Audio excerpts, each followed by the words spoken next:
We here at Hobbyist are super excited to share with you guys the new InstantVap Lite. This unit is tailored to the hobbyist beekeeper. With 10 colonies or less, this is the ticket. A lot of you have been wanting the larger units at a more appetizing price point, and InstantVap has delivered. The InstantVap Lite has some pretty unique features, which vary from our other products, but are similar in a few ways. Let me teach you. So it has the exact same electrical system as the InstantVap Compact. It shares the same bowl and patent as the Compact and Original. It even has the same stem, so they're all interchangeable. If you break one, we got them. One of the biggest differences though is the diameter of this tube to accommodate the different shaped cook pot, which leads to a tiny plunger like this. This small plunger will still shoot 4 grams, so don't worry about that, we got you covered. One of the other features of this housing, there's no switches. When the battery's in, it's doing its thing. When it dies, it does a 2 blink and a pause and lets you know. When I'm talking about batteries, one of the other big things, which I think will help you guys a lot, is I used to tell people when they called me, you need a 5 amp hour battery or larger to run those units. And that's true with the Compact or Original unit, you do need a 5 amp hour battery. But with the Lite, because of its new design, you can actually run these 1.5 or 2 amp hour batteries as a minimum. You can still put the big old batteries on it and do your thing, but you no longer need that crazy startup investment to do it. And I think this will be a big cost savings for the consumer. As far as how it hangs on the colony, you just stick it in just like normal, and it's easy to go. And your plunger, same thing right in the bag of acid. You stick it in there, and press and do your treatment. As you can see, I've used mine a bunch. I've put in a lot of miles on this thing so far. And as it turns out, I've got a few tips to make you guys successful when you're running your InstantVap Lite. Some of the biggest things that you really have to pay attention, just like our other units, the front of this gets really hot.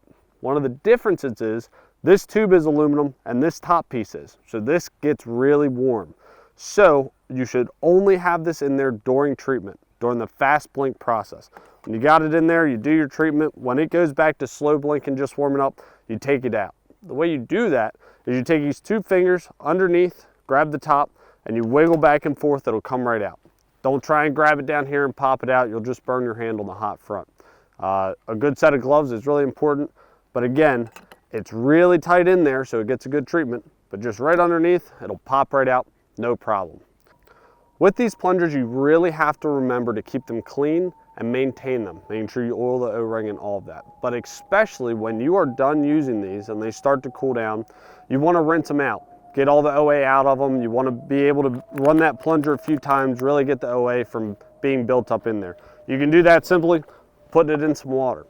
Another great thing about that water is if you run 5-10 colonies and that plunger starts getting hot, too hot to handle even with the glove, just put it in a cup of water. Cool it down, it'll let you get a few more, you can get up maybe 15 or 20 colonies. That's really your limiter, is it just gets a little warm. If you don't clean it out when you're done, I did this as an example, it will not depress. So all you do is take that, soak it in some water and baking soda, and that will break down. You just gotta work it back and forth and get it to go to get those crystals out there. So just make sure you maintain it, and that's it.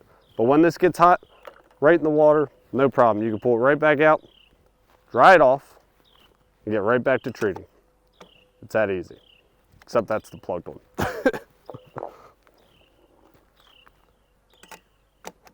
It's that easy.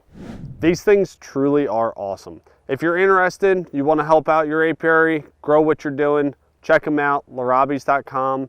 If you like the video, like the content we're doing, feel free to support us. It's free. Hit the like, hit the subscribe. Have thoughts about it? Leave me a comment. I always read them. I want to hear from you. And I'm super excited about this, and I can't wait to show you more.